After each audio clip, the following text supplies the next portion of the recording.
凍嘅上翻我之後整外套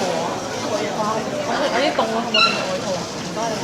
係監事會係，我想問翻我唔知點解你哋覺得瑞士糖嗰單嘢搞掂咗啦，即係因為瑞士糖嗰單嘢我理啦，即係其實最主要係嗰陣時有人向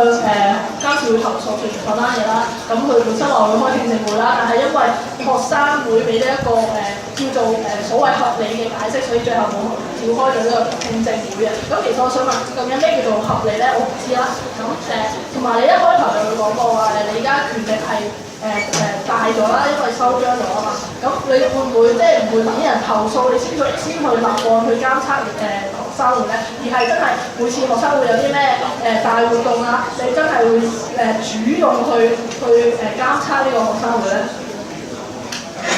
首先我想回答下你啱啱個問題，你話主動監察啦，咁樣每一個月我哋監事會都會參與到每一個月嘅會員大會嘅，同埋咧每一年啱啱開始1月嘅時候咧，都會參與到1月份財務批算嘅嗰一個，即係話我哋監事會係首先見到嗰筆學生會、理事會、財務部究竟點樣去分配呢筆資金嘅，所以首先我哋係可以去好主動咁了解到佢哋資金點樣分配啦。咁第二個咧就係話，因為根據佢哋嘅活動，我哋每一個月都會收到理事會嘅報告同埋提前嘅計劃。咁咧我哋都知道佢每個月大概會搞啲咩活動，我哋都會有人去參與到佢哋嘅活動，同埋因為佢哋每一個活動都會有籌委會，所以都會follow 到佢籌委會入邊嘅財務以及活動嘅監督當中。但係如果你係話真係要100%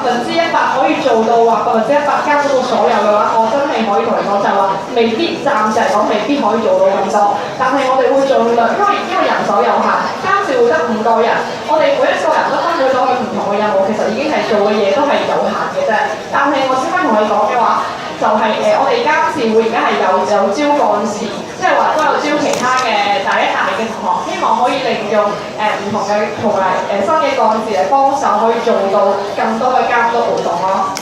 我就係講。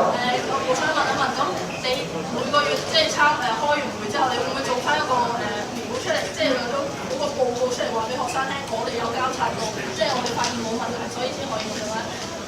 如果你係希望我哋咁樣做到，你可以俾我哋提下意見，因為我哋嘅報告係即係我哋係有一份叫做對理事會會員嘅報告嘅，呢份報告我哋會喺會員大會度公佈咯。咁所以會員大會每個月開會嘅人，包括除咗有各個學院嘅學生會會長，跟住有理事會嘅人，有會員大會監事會同埋有各個屬會嘅人，所以佢哋都係會睇到我哋嗰份報告嘅。但係如果你係真係想我哋公開嘅話，我哋可以嘗試睇下規章有冇規定可唔可以將呢份報告公開到全校睇到。但係如果你係話監察嘅話，我哋真係每個月都會有盡量做到嘅。